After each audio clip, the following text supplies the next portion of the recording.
Welcome to A Change of Heart podcast. I'm your host, Angel Walston. And in this space, we navigate life together. We ask the hard questions like, what is the truth you haven't told? But most importantly, we grow together. And sometimes that leads to a change of heart.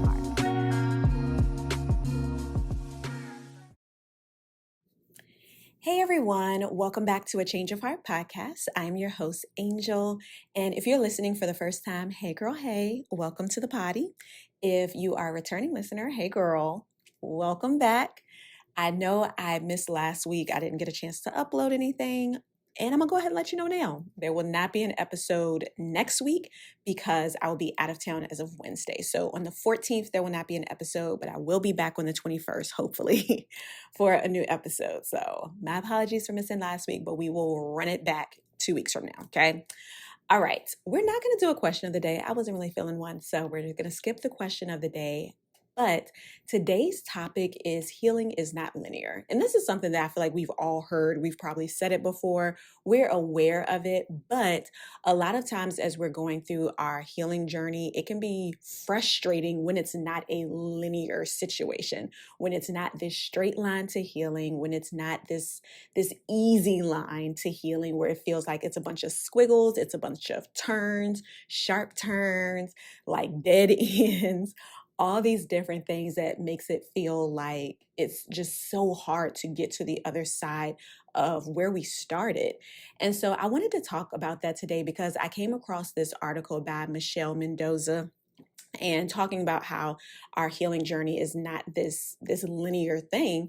And I found some of the things that she said I found really interesting. And so I thought it'd be a good topic for us to cover today. So let's go ahead and deep dive, guys.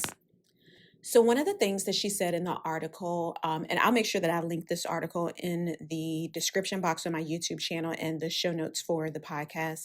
But one of the things that she said is that healing is not linear because there are going to be setbacks and navigating the ups and downs is a part of the journey.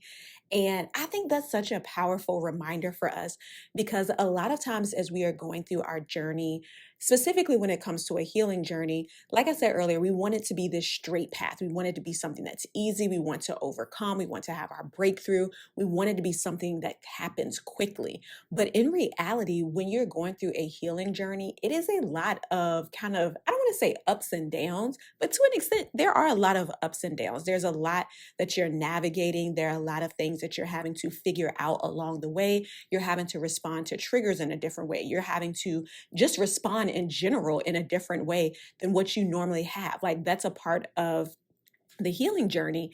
And when you have been programmed to think a certain way, when you've been programmed to respond in a certain way, when you have been programmed to act in a certain way for years, and for a lot of us, decades at this point, it's hard to just turn that off and completely respond and act and show up in a different way immediately or overnight. And I don't think we always put that into context because we're so focused on what we're getting wrong that we don't realize that a part of the process is it's going to take some time. It's going to require you to have some ups and downs in your journey. It's going to require you to have some setbacks in your journey. There are going to be moments where you don't always get it right. And that is a part of your journey as well. That's a part of the healing journey as well. Because something that I've noticed specifically for me is when I am like trying to be more intentional about working on a certain behavior. When I mess up and I respond in a way that I've always have or that I've done before, like immediately in my mind, I'm like, I shouldn't have did that, or I shouldn't have said it like that, or I shouldn't have responded in that way. But the thing is, you can do one of two things. You can look at it and beat yourself up about it, condemn yourself and be like, I'm supposed to be better than this. Okay, maybe yes. However, this happened, right?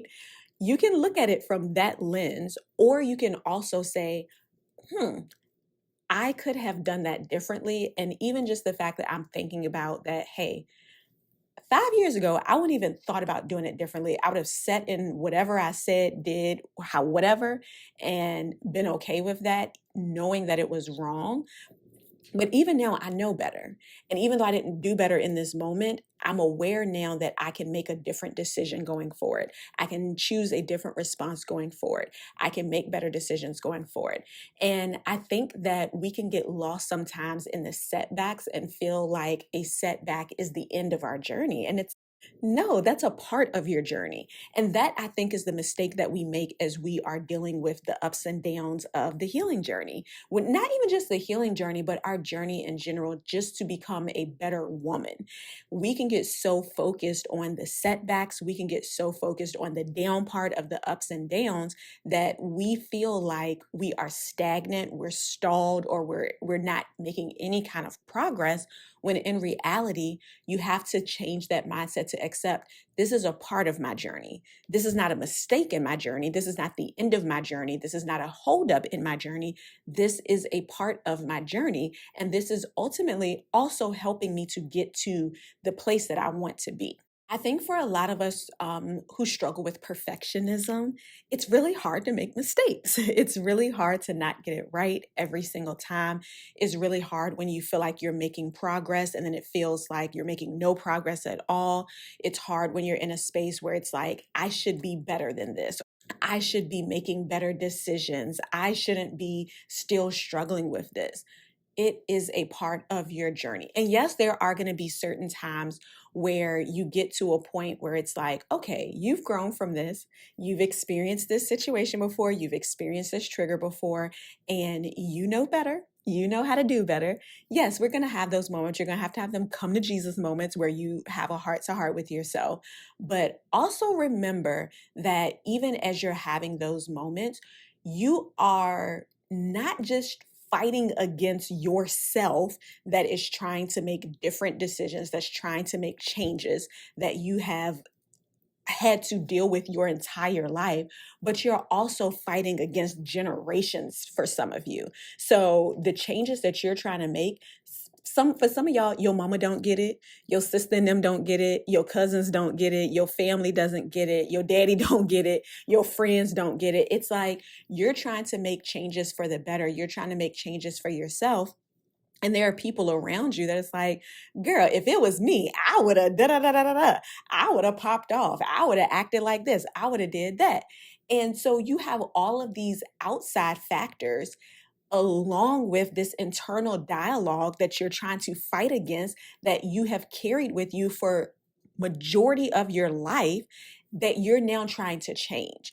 And I don't think we always take the time to really think about, like, when you're trying to be better, when you're trying to grow, when you're trying to evolve, specifically when you're trying to heal, when you're trying to make changes for the better, there's going to be opposition. And opposition doesn't mean give up. Opposition doesn't mean you need to just go back to what you've always done. It's going to be hard at times. And that's something I struggle with is, listen, she's a runner, she's a track star. Like, I like to avoid hard things. I don't like having hard conversations. I don't like doing things that are hard. Like, I like to avoid the hard in life.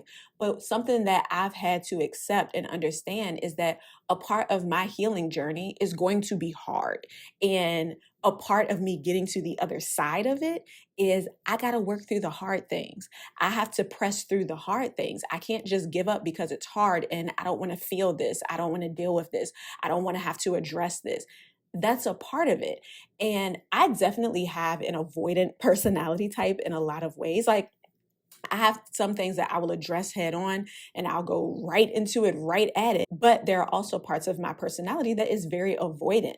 And specifically when it comes to my healing journey, when I start to deal with the hard things, I would rather avoid it and go back to what I know. Why? Because I know it. It's comfortable. It's easy. She's been here before. Like, she goes here. We know how to deal with that. We know how to respond in that way. But to have to be uncomfortable, to have to be vulnerable, to have to acknowledge, like, hey, I messed up. Hey, I didn't get that right. Hey, I'm not as far as I thought I was, but to also be okay with that. That's a part of the process too. And I don't want us to lose hope or to get frustrated with ourselves in the middle of the process because of the process. Like that's the hard part there is a lot of times we get stuck in the middle because we get frustrated with the process. But that's a part of it. That's a part of the journey. And if we can learn how to work through the middle, if we can learn how to work through the hard times, if we can learn how to navigate the ups and downs. And let me also say this, it's not just about learning how to navigate the ups and downs, it's learning how to navigate your emotions through the ups and downs, learning how to navigate your mindsets through the ups and downs, because that's honestly where the struggle is. It's not the situation, because if it was just based off of situations, we would get flustered, frustrated, upset, angry, irritated, all the things at every situation that doesn't go as planned. But if you really take a moment and look at your life over the last couple of years, there have been situations that didn't go as planned, that did not bother you, that did not disturb your peace, that did not shake you in any kind of way, right? So it's not simply just about like, oh, when there are situations that arise that are out of my control, I just always get upset. That's not true. You don't always get flustered. You don't always beat yourself up. You don't always get down about it. You don't always get in a funk. There are certain things that trigger that, right?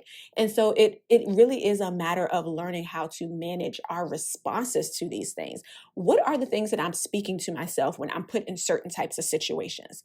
Really take the time to think about that. If you have to journal it, if you have to talk it out, the next time you find yourself in a space where you feel like you're beating yourself up, you feel like you are frustrated, you feel like you are in a space where you are looking at your progress as being stagnant, or you're looking at your journey and getting frustrated at yourself, or feeling like you're not doing or living up to what you had planned, or you're not as far into your journey as you thought you would be, I want you to take the time to actually think about, okay, what is triggering this? What are the thoughts that are making me like put myself into this funk? What are the thoughts that are making me beat myself up? Like, what is that? Where is that coming from? And really start to work backwards and acknowledge that. Because if you can acknowledge that and start to be able to retrain your thinking when these types of things happen, that's half that's half your process right there. We have to get to a place where instead of giving up, we allow ourselves to have a moment. We give ourselves grace. We acknowledge whatever it is that's happening, whatever is taking place, what we're feeling, and go forward. And don't be afraid to feel. And I'm saying that as somebody who is not a feeler. I am definitely someone who is more analytical. I be in my head. I am not someone that's like, how does this make me feel? I'm not that girl, okay? I'm not the real sensitive kind of friend. I will show up, I will be there, but I'm not the feels kind of person. But it is important and necessary for us to really think about like the feeling aspect. Like, what am I feeling right now? I've had therapists tell me before, like, I'm so focused on fixing a situation that I don't take the time to sit with, like, but how did that make me feel? And sometimes we don't do that because we're avoiding how we feel about something.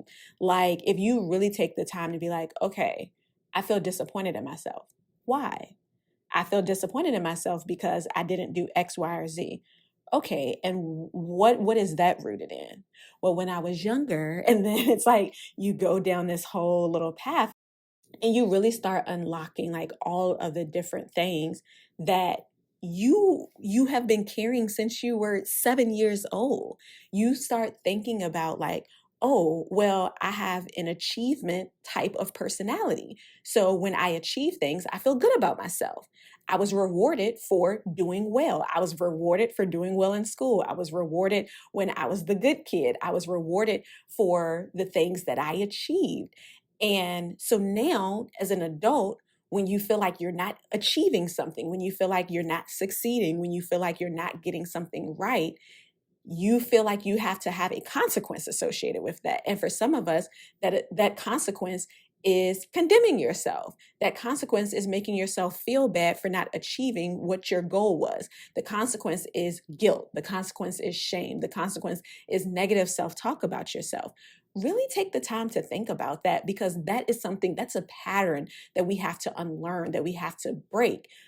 It's not a bad thing that you're noticing it. Why? Because that's a part of the process. That's a part of your healing journey. Sometimes when we start to realize these things, when we start to pick up like, oh, I do this or I do that, we still beat ourselves up. Like, why do I do this? I'm so mean to myself. Da da da da da. Like, we will get into this bubble once again of condemnation. You have to accept the fact that I've pointed this out, the fact that I've realized this is a part of my process. This is a part of my healing journey. And now that I know this, I can respond differently when those thoughts start to come up. When those triggers start to come up, I'm aware of it now. So instead of focusing on, oh, I got another problem I got to fix, I got another thing. This is a part of my process. This is a part of my journey that I'm now aware of. And because I'm aware of it, I'm better equipped to respond to different things in the future. And that flows into the next thing that I want to talk about, which is having to unlearn certain things that you have carried with you your entire life that you weren't even aware of. Like you were not even aware that there were some mindsets, some things that were attached to your identity, your being, how you have lived that you didn't even realize that you carried that were either problematic or just certain mindsets that you need to change in order for you to be able to continue to go through your process and to progress through your process in a way that doesn't allow you to be hindered almost based off of different mindsets that you have carried. And so an example of this is I was having a conversation with one of my friends a few weeks ago, and I was telling her, I'm realizing that my view of God has been very skewed for years.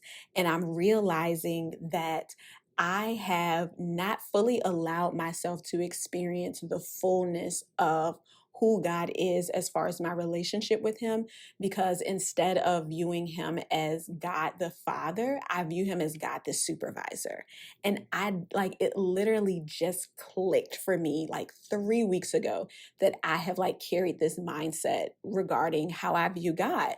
And so as a result of that, it's like I've not experienced the fullness of who he is, his love for me, all of that as a daughter, because I have viewed him as God the supervisor and not God the Father. So let me explain that because I don't want to assume that that just makes sense, like how it made sense to me. So I've shared before, I definitely have the good kid mentality where it's like, we don't rock the boat, we don't cause no issues, we don't do nothing, we try not to do anything wrong. And that has not served me well. Like it has served me well to an extent, but in general, that has not served me well. And I realized that when I look back over like the different jobs that I've had, I've been very intentional about not really developing a relationship with like my supervisors in the sense of it's like I come to work, I do my job, I get my job done, I do my job well. And it's like, I'm here, you know what I do, but I don't try and be up in your face. I don't cause no issues. Like I come to work, I do my job, I go home. And as a result of that, like I've never developed like any type of strong relationships with my supervisor. And obviously, in a workplace, in a business situation, like there are boundaries there, obviously. But I have seen other people who have very close relationships with their supervisors. And I always thought that was weird, but that has been based off of how I have chosen to show up when it comes to work. Anyways, so I realized that in those type of settings, it's like I know that the supervisor is the one that's essentially checking, am I doing the right things? Am I doing like if I don't do right, if I make a mistake, it's like it feels like you're going to the principal's office. You feel like you're in trouble. So it's like you try to make sure that you don't cause any issues, you try to make sure that you don't like cause any issues for them, make it easy for them. And I realized that that was how I was viewing my relationship with God. It's like, I want to make sure I don't upset my supervisor. I want to make sure that I don't do anything wrong. Like, and if I'm doing something wrong, I feel like I got to fix it. I feel like I got to hide it. And it's like, that's not what our relationship with God is supposed to be. But the thing is, I didn't realize that that was the mindset that I was carrying. But as I started to process that, it's like, since the time that I got like people say good and saved, for real saved for like the 25th time, I have always been serving in some capacity. I've always been in doing something in church. I've always been part of ministry. Like I've always been doing something. And I realized that I never really gave myself the opportunity. I won't even say that. I take that back. I never allowed myself fully to just be a daughter. And I talked about that briefly in another episode, but I've really been processing that lately because it's like I've always been doing something. And I'm not trying to say that you shouldn't serve or that you need to, just focus on being a daughter. I'm very clear about what my calling is. I'm very clear about what the assignment is on my life. And so I know that comes with it. So I'm not trying to negate that. I'm not trying to paint this picture or send a message that you shouldn't be serving. You just need to sit and be a daughter. There are Mary times and there are Martha times. There are times where you just need to sit at the feet of Jesus. There are times where you need to serve and get up and do. There's a time and a season for everything. So I'm not negating one or the other. For me specifically, I realized that I had gotten so consumed by doing and serving and being that it wasn't that I was an employee of God, but it kind of was this thing of like, okay, I'm working, I'm serving, I'm doing all of these things. I got to make sure I don't mess up. I got to make sure I don't do anything right. Let me not bother the supervisor. Let me not and it's like, that is not what our relationship with God is supposed to be. But that's what I've carried for years. And I didn't even realize that until a couple of weeks ago, that it's like, that's how I've been viewing my relationship with God. And so now I'm in this process of unlearning that and really allowing myself to just bask in and sit in and receive simply just being a daughter. Does that mean I stop serving? No, but right now it's like, let me really just allow myself to experience the fullness and the freedom of just being a daughter. And for some of you, you have carried certain things that you don't even realize yet that you will ultimately have to unlearn as a part of your healing process. And some of you get frustrated at where you feel like you're stagnant or where you feel like you're not growing, when in reality, there's certain mindsets that you've been carrying that you don't even realize yet that you're going to have to unlearn, that are keeping you in a space where you're viewing yourself, you're viewing others, you're viewing God in a certain way that's not actually helping you to grow. It's actually helping you to stay in a space that is contradictory to the growth that you actually want. And you may get that revelation through therapy. You may get that revelation while you're driving in your car. You may get that revelation while you are reading your Bible. You might get that revelation while you are talking to your girlfriend, talking to your mama. The thing is, as we start processing things, as we start talking about things, give yourself permission to challenge mindsets and thoughts that you have carried that really may not be helpful to the journey that you're on any longer. And here's the thing. I genuinely believe that there are seasons for everything. And so there may have been a time in your life where certain mindsets served you well and it was helpful and it was necessary.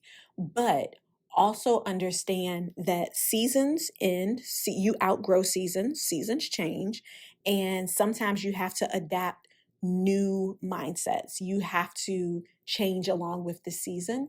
And so although it may have served you well 5 years ago, the woman who you are now, it may no longer serve you. And don't be afraid to challenge that, because it feels uncomfortable, because it's like, but I did this. And it's like, I get that. But maybe that no longer serves you. And maybe it's time for you to take on a different mindset. Because for some of you, there are certain things that you've carried as a defense mechanism. There are certain things that you've carried to protect yourself, to protect your emotions, to protect your feelings, to protect your heart, your mind, because of certain trauma, certain experiences that you've had. And so you don't allow yourself to fully experience relationships. And I don't even mean romantic relationships, that's a part of it, but you don't fully allow yourself to experience the fullness of friendships, relationships with new people, because of hurt that you've experienced before, even though you've moved past it, even though you have moved past what someone else did that you couldn't have imagined they would hurt you in the way that they did. You've been able to move past it, but you're still guarding yourself in a way that doesn't really allow you the freedom of experiencing the fullness of new relationships, and being able to discern that everybody ain't for you. And you ain't got to be best friends with everybody. Being able to have the wisdom to acknowledge that, but also allowing yourself the ability to let that guard down and to let that defense mechanism go and say, okay, that served me well when I was healing, but I have moved from that place. I have more information now than I did when it happened to me before. I know that I can get over this. I know I can get past this. And I'm able to allow people to love me. I'm able to allow people to show up for me, to be there for me. That's something I'm learning too. We're all in this thing together, you know? That's something I'm learning too, because I'm definitely the person I might ask you once, but if I ask you once and you forget or you're not able to, I ain't gonna ask you again. I'm gonna do it myself. And I'm in the process of unlearning that. There are people you can depend on. There are people who are loyal. There are people that will show up for you. There are people who will have your back. There are people who won't let you down. Give them an opportunity to show you that. And even if they fail in that respect, that's okay too. That doesn't mean well, I tried one, that person failed me.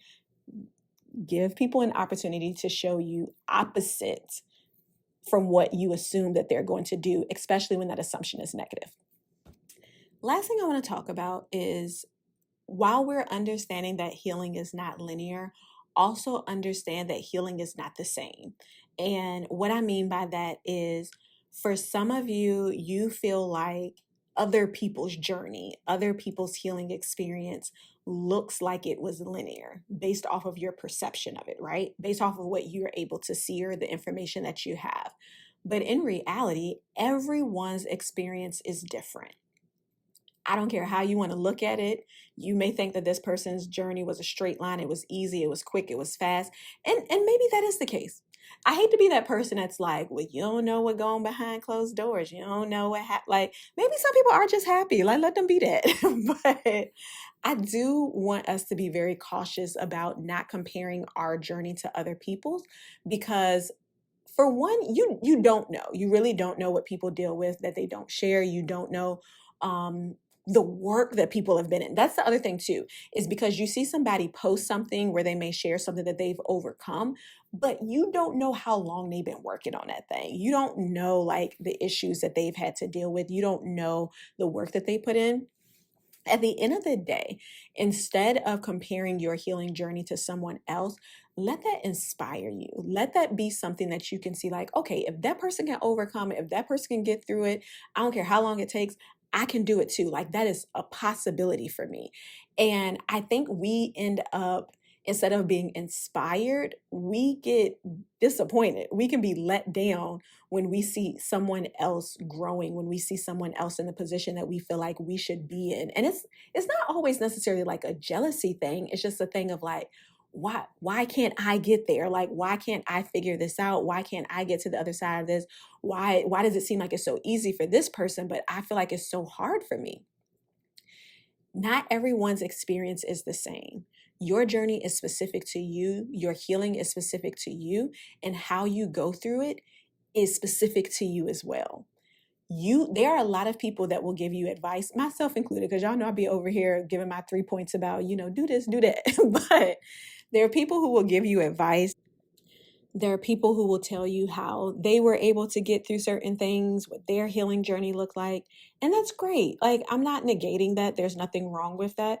But also understand that although it may have worked for them, that doesn't necessarily mean that it will work for you. But that's okay. You just have to find your path. You just have to find your journey. And that's not something that should discourage you because you did exactly what they did and it didn't work. Y'all got different trauma. Y'all got different triggers. Y'all got different issues. Like, just because it didn't work because you did it how they did it, that's not a bad thing per se. You have to figure out your journey, your experiences, what you've been through, where you are right now. It's all very specific to you. Healing is not a one size fit all type of thing. Your journey is going to be different. Your journey is going to be specific to you, and how you heal is specific to you as well. So don't feel like you're behind. Don't feel like there's something wrong with you because you did it how Sister Keisha over here did and it worked for her, but it don't work for you. That's okay. You have to find your path. Think about it the same way you would in school. Everyone doesn't learn the same way. So there are people who are visual learners. There are people who, you can just hear someone talk and they'll retain that information. There are people who have to read. Like, I didn't give the best examples of it, but y'all get the gist of it. It's something other than visual learners, but y'all know what I'm trying to say. Everyone learns differently. Everyone heals differently. Don't allow yourself to feel like your journey is not improving or you're not moving fast enough because you're comparing your journey and your process to someone else's experience that ain't got nothing to do with your experience. Know that you're doing well. Know that the fact that you're even trying to grow, you're trying to heal, you're trying to change, you're on the right path. That path might be longer than some others. That's okay. You're not behind. If you take nothing else from this episode, I want you to know that you're not behind. You're not losing progress. You're not in a space that you can't get out of. A lot of times when we're going through our healing journey, we feel like we're stuck. Maybe you're here a little bit longer than you've been on other parts of your healing journey because there's a bigger lesson here. Maybe there's something that really needs to be instilled in you. So when you go to the next step, you're not phased, you're not moved, you're not wavering because you've learned the lesson. You've allowed yourself to really just sit with it. I remember seeing something on Instagram, this was like a couple years ago, where this girl said, the shortcut is doing the work. That's the shortcut. We end up prolonging our process trying to make other shortcuts to just get there faster, get there quicker. Do the work.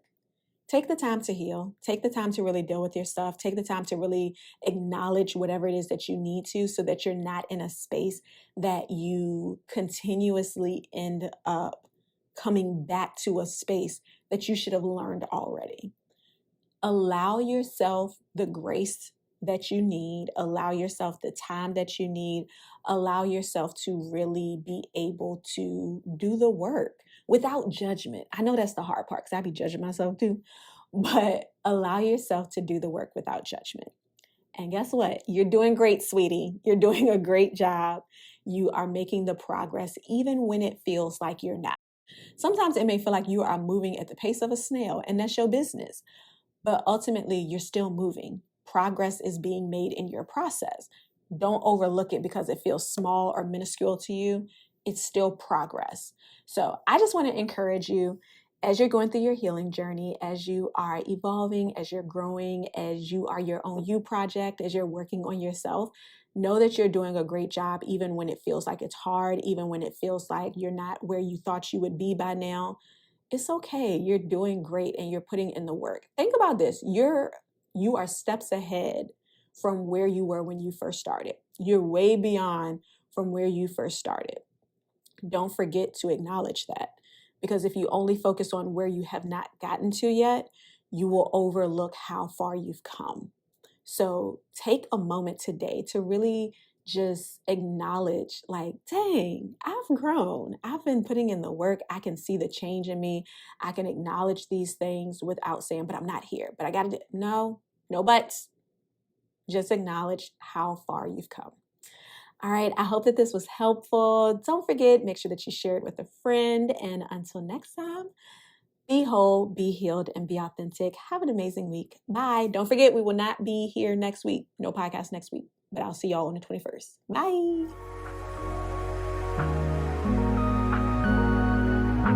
Thank you so much for tuning into A Change of Heart podcast. I hope you were encouraged, and please take a moment to share with a girlfriend, and don't forget to download the episode. Lastly, I would love to connect with you. You can follow me on Instagram at Angel C. Walston and at A Change of Heart podcast. Have an amazing week, and don't forget, be whole, be healed, and be authentic.